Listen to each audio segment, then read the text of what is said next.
Hey guys, stop scrolling. I want to share with you 5 things the devil does not want you to ever know as a believer. Because get this, if a believer understands these 5 things, then they're going to shake the world. And the enemy does not want that at all. Number 1, he doesn't want you to know that he can't hear your thoughts. Did you know he can't hear what's going on in your mind? No, only God, the Spirit of God, can search and understand your thoughts. The enemy can only use what you're saying and confessing, or he tries to plant imaginations and suggestions into your mind. The decision you get to make as a believer is if you're going to water those seeds or uproot them through the Word of God. Number 2, the enemy does not want you to realize that he is afraid of you. Why do you think he attacks you so hard? Why do you think he's coming for your family? Why do you think he's coming for your marriage? Why do you think he's coming for all of the jobs that you've had, the people, the friends, every single time? Because he sees what's on the inside of you. He puts you down. He makes you feel small. Maybe you feel like you can't even birth the things that you know are on the inside of you, because he's attacking you because he's afraid of what you carry.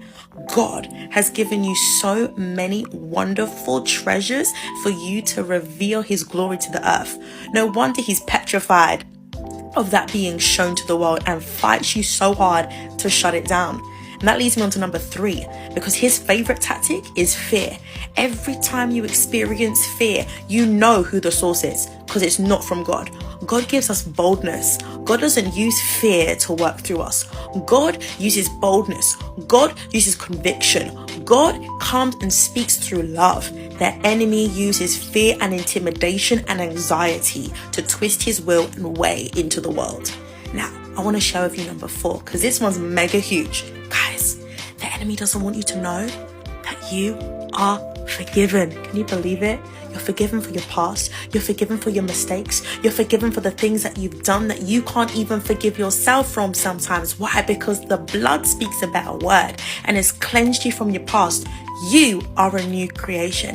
And the last thing that I want to share with you is that the enemy doesn't want you to know how to shut his mouth. And that's done through the Word of God, my friends.